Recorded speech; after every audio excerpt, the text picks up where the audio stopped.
All right, welcome all to the first live episode of The Independent. Thanks for being with us here at ESQ Clothing in Chicago. Special shout out to Guh for putting on this great event. Our first sponsor, Matt.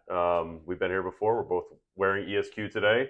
Don't look quite as good as the most famous person who wears it in our Brian Kelly. Yeah, in our media orbit. But thanks for all of you being here to hang out with us tonight on Ohio State week. Naturally, because it's such a huge weekend in South Bend, I had to get on the toll road and come to Chicago to do this show. But we want to take questions from you guys. We'll have predictions at the end.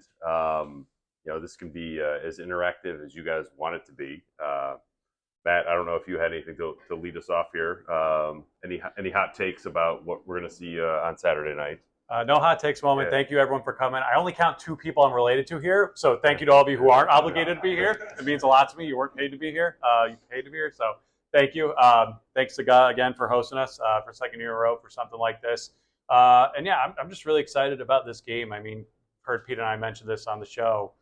Easily the most hyped I've been, and probably Notre Dame fan base in general, for a home game since the Bush Push game in 2005. And I think there's a chance for a really special atmosphere Saturday night that I personally have not covered because I only got on the beat in 2011, and that was my first game featured 3-hour lightning delay and a quarterback change. So it was all kind of downhill from there. Yeah, but I'm excited. I think this could really go either way. Yeah, I was fortunate enough to cover the Bush Push game. I've been here that long. I had hair back then. There's a great shot on NBC. I've seen that. Yeah. Me, Pete Carroll, and Lewis Johnson. It's just the 3 of us on the screen. But yeah, I do think like this game has the potential to be in that conversation. And I was thinking about this a little bit today. Like, in 10 years from now, will I be writing an oral history about this game? Because I feel like there's a decent chance that will happen.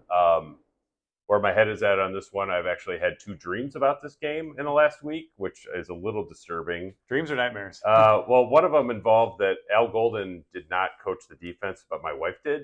I ask again, dreams or nightmares? It didn't go very well, which made for kind of an awkward morning. And the other one was the game actually was moved to Ohio State for some reason and turned into a scrimmage, which I was very upset when I woke up about. So I feel like I didn't get the whole experience.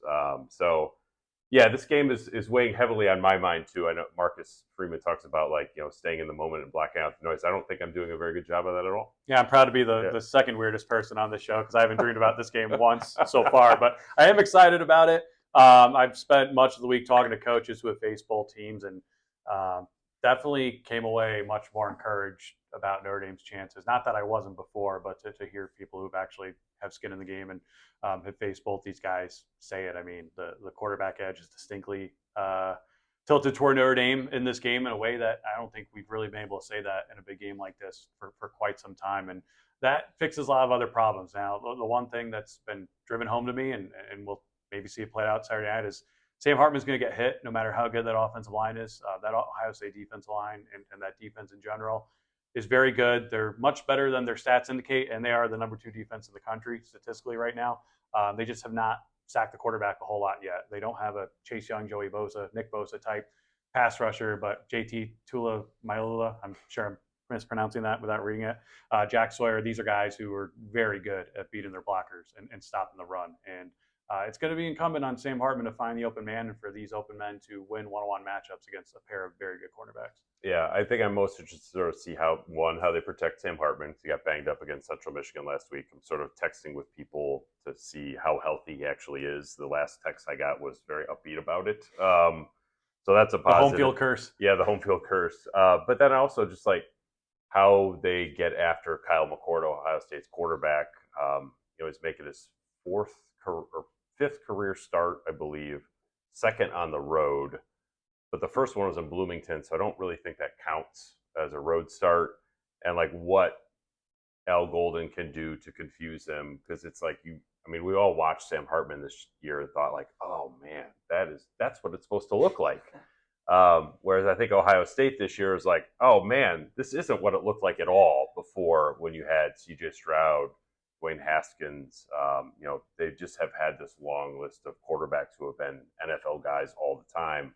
And now Notre Dame finally has one. So I'm interested to sort of see how Notre Dame can get after Kyle McCord because, C.J. Stroud, I thought, did an awesome job in last year's game.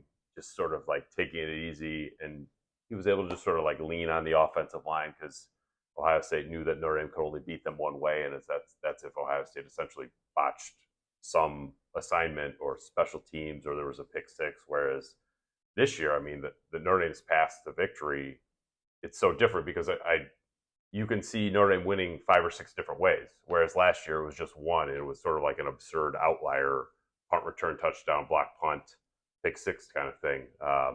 So I'm interested to see how Notre Dame kind of leans into that and like where Jared Parker's head is at offensively. You throw to set up the run opposed to you just kind of pounding Audric Estime, and then Al Golden, like how much do you get after Kyle McCord? How much do you drop 8? Because they've only played really one true passing quarterback this year, Brennan Armstrong. I thought they made him look pretty bad. If I was Al Golden, I would feel pretty good about my chances. Yeah, the one thing that's interesting to me, talking to people on the Ohio State side who are familiar with the Ohio State side, is Ryan Day's been the head coach, been the play caller. Historically, like that's not a path to winning a national championship. I think Jimbo Fisher is the last guy to do that at Florida State, and I think only Steve Spurrier did that before him, at least in our lifetimes. And he came under a lot of fire for the way they lost 2 games last year, at the end of last year. And he promoted Brian Hartline to OC, but he's not giving up the play calling to Brian Hartline. He's still calling the plays themselves. And there's a lot of pressure on Ryan Day in this game. Just having lost 2 games at the end of last year, losing 2 years in a row to Michigan, playing against a Notre Dame alum, who, let's face it, if Notre Dame wins this game, every Ohio State fan is going to say, let's hire Marcus Freeman.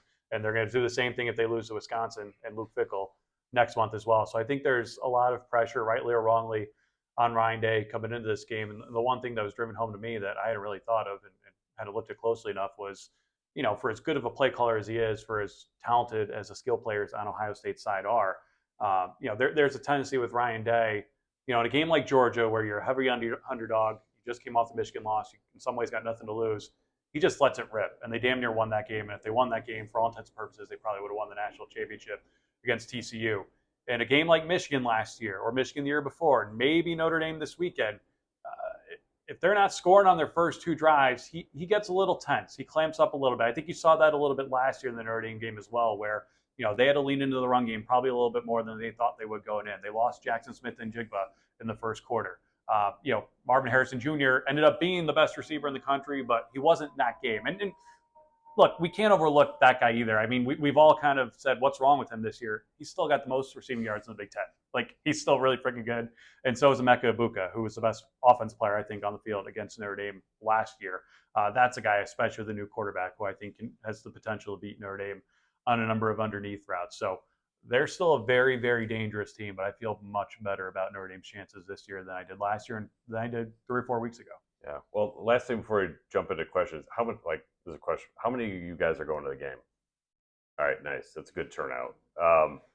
There was a story I wrote on The Athletic this week just sort of about the red invasion and the potential of it, like the steps Notre Dame's trying to take to prevent it. Notre Dame is very optimistic that this won't, not only will this not look like Georgia, it won't even approach Cincinnati in terms of the red in the stadium. And it's anecdotally, I don't remember getting screenshots of tickets from Notre Dame fans about how they bought from the Ohio State allotment when it was Georgia in 2017.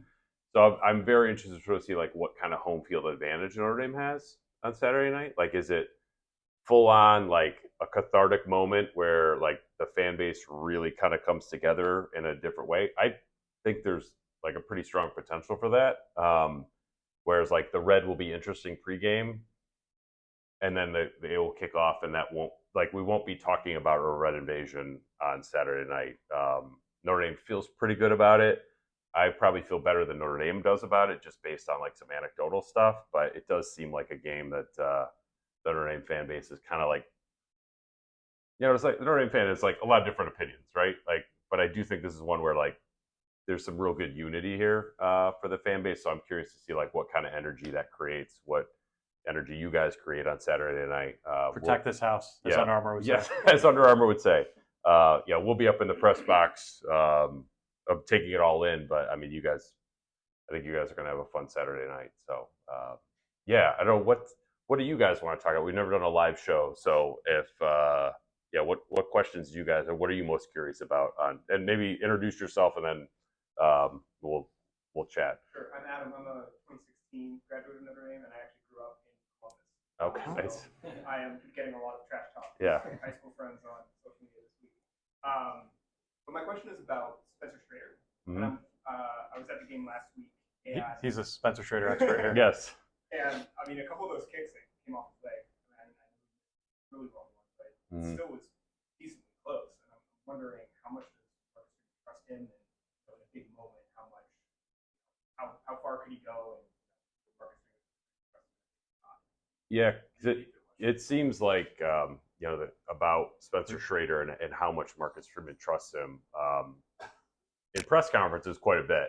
And I think even just trotting him out last week for a 54-yard. He made a 54-yarder and then tried a 56. Yeah, 56, 57. It's 59. It's like you really wouldn't mess around with that even against Central Michigan. Like the game was fairly competitive at that point if you didn't have a lot of faith in him. And I thought, I mean, the kick was short, but it wasn't like way short. I mean, we've all watched games where like the coach trots the kicker out to try a 59-yarder knowing he can't make it from more than 49. And it ends up like not making it to the goal line. I mean, Schrader's leg and just his approach, it's I've described him this way before. It's like he's the golfer that you golf with that hits it 280 off the tee, but like doesn't look like he's swinging, and you're like, God, jackass. So I think Marcus trusts him a lot, the leg, but also the mentality. Like he's not somebody who I think would freak out. Like if Notre Dame is at the 30-yard line and they need a field goal to win it in the fourth quarter, I think Marcus would feel pretty good about it. That doesn't mean it's going to go in, but it's like even watching Schrader in camp, the way he just approaches kicks, his posture, just like his demeanor, it looks like a guy who's going to make it. I mean, we've all watched games too where like it's a kicker or a punter, and you just look at their face before they take the field, and they're like, no shot.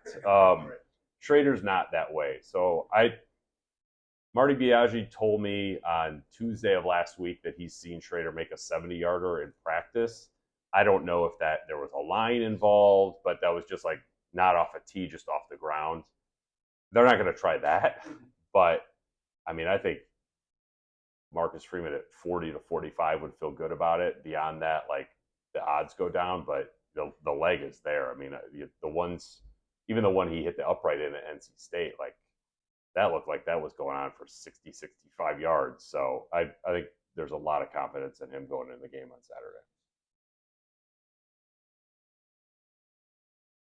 Sam Hartman ever faced a team this highly ranked? Clemson. I mean, last year's Clemson, as we all saw at Notre Dame, was not exactly what they were cracked up to be, but he had 6 touchdown passes. They lost in double overtime. He was the best player on the field. They lost because of their defense. He's played Clemson 4 or 5 years now, and including national title winning teams, and got beat pretty badly in some of them. But he was, relatively speaking, playing with one arm tied behind his back compared to the talent on the field that he'll have with Notre Dame. I'm interested, sort of like, I'm very confident that he will look comfortable and like in the moment, like rising to it on Saturday night. I haven't spent much time around him like one-on-one at all, just in press conferences, but he definitely exudes kind of like a dude quality. Like this is just not that big of a thing to him, even though it's like a huge thing. I think that leads over to the team too. Like I think players have talked about this where just Hartman's like that dude factor. Like I think it helps on defense. Like I think everybody in that program picks up on it, probably the head coach included. Because I mean, what would make a head coach more confident than having a guy with I think he's at 120 career touchdown passes now. It doesn't get much better than that. And I think Marcus Freeman kind of feels extra confident having Hartman too. I think it'll probably show on Saturday night. Hey, man, Pete. I'm Dan. I'm from the class of 2020. For what it's worth, I'm dubbing this game Christmas in September. Okay. So I have a 2-part question for you guys. The first being, how would you compare Notre Dame's roster to Michigan's? Because I tend to think they're quite similar. And then the second part being, what do you guys think Notre Dame can learn from Michigan's previous victories over Ohio State for a blueprint for success on Saturday? It's an interesting question about Michigan and how that translates over or doesn't. In an ideal world, it translates over a lot, right? For Notre Dame, because I do think they're built similarly. I think Michigan's offensive line was quite a bit better than Notre Dame's, especially pass pro. I think in run blocking, not that far off. And that's where Michigan killed Ohio State, is on the ground. Like Ohio State could not keep up on the ground at all. That's where I think if there's a parallel or something that carries over, that's where it's going to be. Yeah, I think they're built similarly. My ex-colleague, your current colleague, Bruce Feldman, had a story in the preseason looking at this Michigan roster saying they could theoretically beat the NFL draft pick record with the amount of picks they have on the roster this year. Excuse me. I think they're a little bit better on the line than Notre Dame, but not significantly better. I think they're a little bit better at most of the skill positions, but not necessarily a quarterback this year, which, again, I think that kind of evens it out in some ways because you got a guy as good as Sam Hartman. I think J.J. McCarthy will get there. I don't know if he's there yet. But he was thrown to a much better group of pass catchers last year. And you saw that, against Ohio State. They got behind those DBs, and it was chunk play after chunk play against a team that was not giving up chunk plays for most of last year. So I think talent-wise, Michigan's a little bit better, but I think Notre Dame's better at quarterback, and maybe that evens out. Because, that 2 years ago, they beat him with Cade McNamara, right? Right. I remember that correctly. And that was the game at Michigan where you had some kind of home field advantage. So it's I'm probably putting too much on Sam Hartman for my prediction for Saturday night, but that makes all the difference. Like, if you watch Notre Dame this year, it just looks like a completely different program because of the quarterback. It does, and I come back to just to stick with the Michigan theme. In the second half of last year's game against Ohio State, they really pulled away at the end. It was a really good game for about 2.5 quarters. And you heard all the anecdotal evidence of late in the game, the Michigan sideline just saying, we know who they are. We know who they are. Like, that's a finesse team. We're a brute team, and we're going to knock these guys on their ass, and they're not going to get up. And that's exactly what happened. I don't know if Notre Dame can take that specific blueprint and mentality to Ohio State. I do think Jim Knowles is a very good coordinator. He did pretty good last year. Obviously, he didn't pass because he was hired to beat Michigan, and he didn't beat Michigan. But I do think having another year in that system with a lot of returning pieces is going to make Ohio State that much better on defense this year compared to last year. One of the best parts of starting the Independent podcast was a chance to pick the brands we wanted to work with, and Roback was at the top of my list. As the owner of multiple polos, hoodies, Q-zips, and shorts, I can tell you the quality, fit, and feel is unmatched. You've probably seen Roback on Audric Estime, Kyle Hamilton, and Michael Mayer. Or maybe you saw the dozen Notre Dame fans wearing the Shamrock polo at the Central Michigan game last weekend. I can tell you I saw Roback gear in Dublin earlier this year. While the gear hasn't made me quite that athletic as those Notre Dame football players, Roback is my go-to on the golf course, heading to the lake, watching my kids' sports, or just walking the dog. So make sure you're comfortable throughout the season with Roback. Use code IRISH for 20% off your first purchase. That's code IRISH for 20% off all hoodies, polos, Q-zips, and more.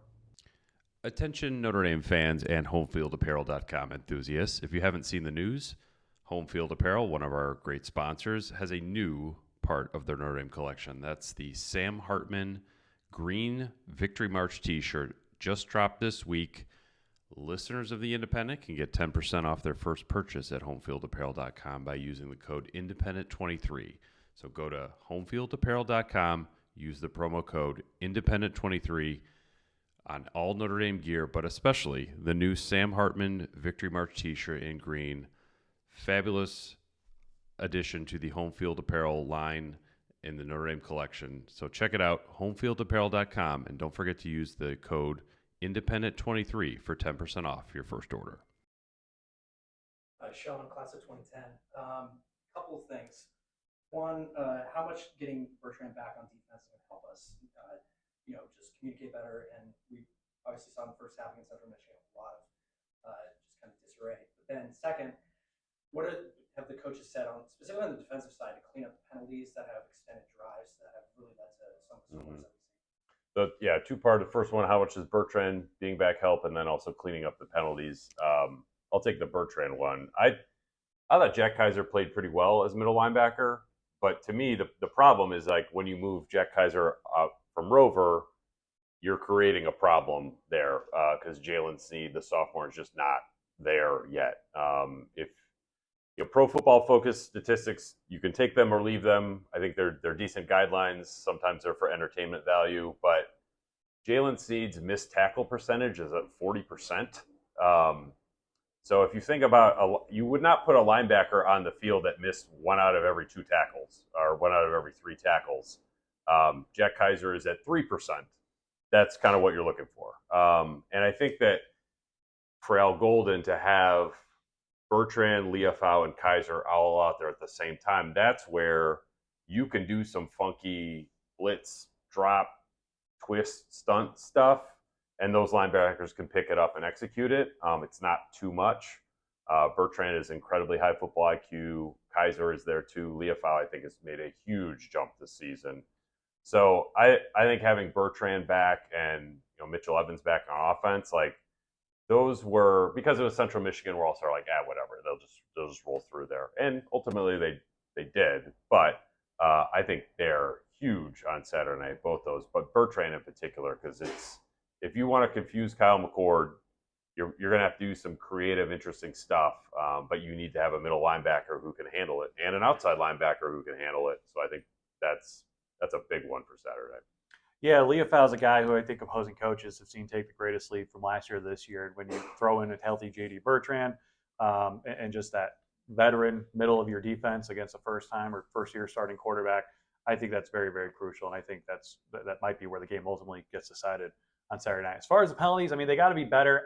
I don't have stats in front of me to confirm this, but it does seem like that's a problem everywhere. Like everyone who stayed up and watched that Colorado State game the other night, very, very sloppy. Colorado State threw that away with a lot of dumb penalties. Alabama has been one of the worst penalized teams in the country the last 5 years running, and this year they might be even worse than they've been in the past, and they can't afford to be that bad this year with that roster. So it's got to be better. It's got to be cleaner. The fact they're at home, I'm a little less worried. I don't think you'll see a situation where, like 2019 Georgia, where I'm not saying they would have won that game, but they ruined their best chances, I think, with some untimely, false starts and timeouts they had to call because of the crowd noise. I'm less worried about that, especially on offense with, a 6-year quarterback. But it seems like it's been a bit of an epidemic all over the country right now. And I'm okay with, and Marcus is talking about this, like half the penalties were probably fine. Like you're okay with a hold here or there, or PI is tough. The Josh Burnham personal foul, it's just like he didn't know the quarterback was there, ran over him. I think you just sort of roll with that.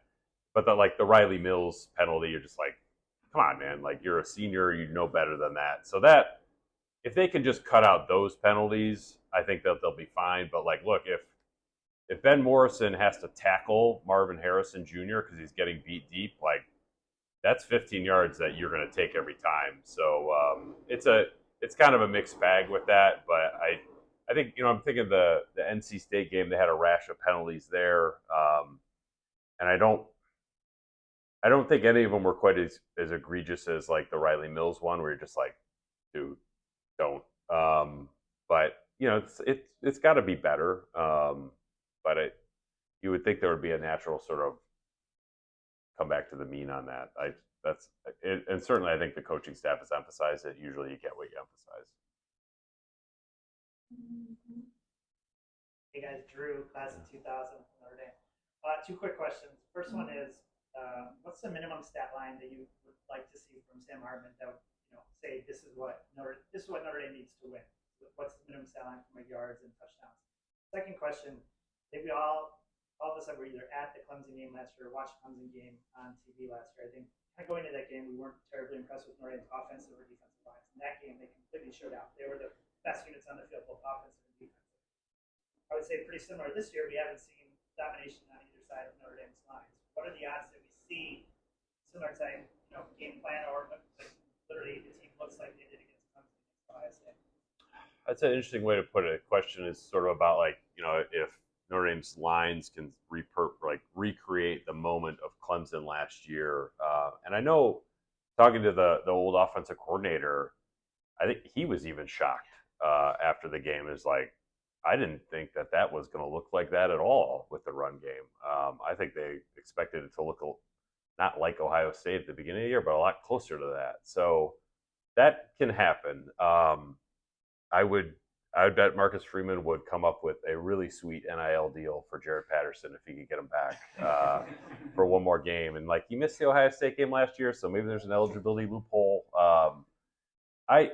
I'm not sure if I don't think the offensive line is going to play that way. I don't see the markings of that, but the defensive line I could see that happen. And the biggest, I think, disappointing matchup in last year's game to me, where I just like read it wrong, was Ohio State's offensive line against Notre Dame's defensive line, because I thought Notre Dame was going to win that matchup, and they got beaten decidedly. Both like early in the game when they couldn't get pressure on Stroud, and late in the game where they just got caved in by Ohio State's run game. So if I had to choose one of those two that would be more likely, I'd say the defensive line. If the offensive line really balled out on Saturday, that would surprise me. But the defensive line, I think you've sort of seen bits and pieces of like what they're building towards with Javonte Jean-Baptiste, big game for him, being an Ohio State grad transfer. I think Jordan Mattel is playing better. Cross and Mills. You get Rubio back in some capacity, which I think is kind of one of those where, like, is he going to make the difference in the game? Probably not. But you're taking Donovan Hinish, who's not quite ready. You're taking those 12, 15 snaps away and giving them to a guy who's 6'5", 300 pounds and can move. Like, that's a positive. What's the minimum Sam Hartman stat line that gets Notre Dame the victory? More than 87 yards, which is what True Pine had against Clemson last year. I'm just saying that was a prop bet. I looked at it before the game last year. I'm not going to tell you what happened. It was higher than 87, I assume. The over under. Okay. Yeah. Not by a lot. As simple as it sounds, I think no turnovers and no sacks. I don't think you're going to see a Notre Dame offensive line that dominates like it did last year against Clemson and runs for 200 plus yards. But if they can hold off those Ohio State blitzers, if they can keep those ends in check and just give Sam Hartman just enough time to make the right reads, I think that'll be enough. I think defensively is where, that's where, if you're going to replicate last year's Clemson, I think it'd be more likely on the defensive side of the ball, where Ohio State has two brand new tackles, center, and a quarterback who we still don't know a whole lot about. Like, Ohio State, outside of Justin Fields, hasn't historically gone to the transfer portal for quarterbacks, and Ryan Day's been so good with quarterbacks that he probably thought he wouldn't need to.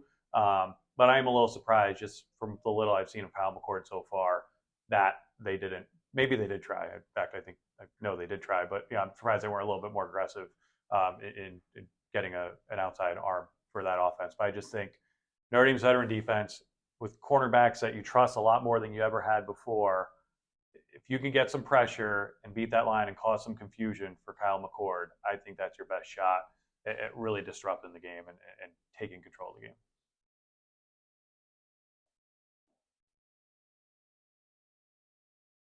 Any other questions? If not, we can jump straight into predictions. You want to go first? Sure. Anyone else? Anyone have predictions? Yeah. Also, is anyone here a Bears fan? If so, I'll give you a hug afterward. It's been a rough week. Yeah. The line, I believe, is still 3. I believe it is. And still it's 55.5. Yeah. I've got Notre Dame 31, Ohio State 24. Under. If you're betting on this game, I bet the under. But I do think Notre Dame. I'm picking Notre Dame to win. Yeah, I also like Notre Dame. I like the under even more than I like Notre Dame, though. So do I. It was 21-10 last year in the first game, and that was with CJ Stroud. Because I think I got Notre Dame 28-24. Because I think Ohio State's defense, we didn't really talk about that a lot. Got signaling. Oh, yeah. Lee Corso Jr. here. Yeah, I don't think this is going to fit. I don't think it's going to fit on my head. But, yeah, I think that, like, Sam Hartman makes the difference to me over Kyle McCord. I think both defenses are really, really good, though. And we haven't spent much time on Ohio State's defense, so that, like, their defensive line is big time. And that worries me a little bit with Sam Hartman. Worries me more with Rocco Spindler and sort of the interior line there. But if they can I think it's a big game for Jared Parker, because rarely do you see offense coordinators want to sort of concede, hey, we can't block these guys for more than 3 seconds. but I think it is going to behoove Parker to be like, all right, quick game, get the ball out, maybe draw the draw counter run game. I don't think that Hartman's going to have the time to stand back there and just like pop it over the top like he did against Central Michigan. If they do, I like that's going to be a good setup off play action. But I think that it's a big game for Parker. I think he will rise to the occasion against Knowles because he has Hartman to run the operation. So I had Notre Dame 28, Ohio State 24. May precipitate. We've been very close lately. Like I'm 31-24. Yeah. May precipitate a field storming afterwards. You guys may have a better view of post game, or maybe we can just do a post game podcast on the field with you afterwards. Because we are for our Saturday night show. I don't know how many of you guys listen to it. Usually it comes out Sunday morning. What we're going to do is we're going to have like sort of we do StreamYard, and so we'll put out a link when we go live about an hour after the game. Where you can submit questions that way. It'll be more like a live interactive post-game show. We're going to try that out this week because why not try that out against Ohio State? We'll have no opinions whatsoever. Yeah. No, but that should be a good time. Might not be as interpersonal as here we are at ESQ in Good Shop, but should be a fun show on Saturday night. And we appreciate all of you guys coming out and hanging out with us here on a random Thursday night before the biggest home game of the year. Thank you.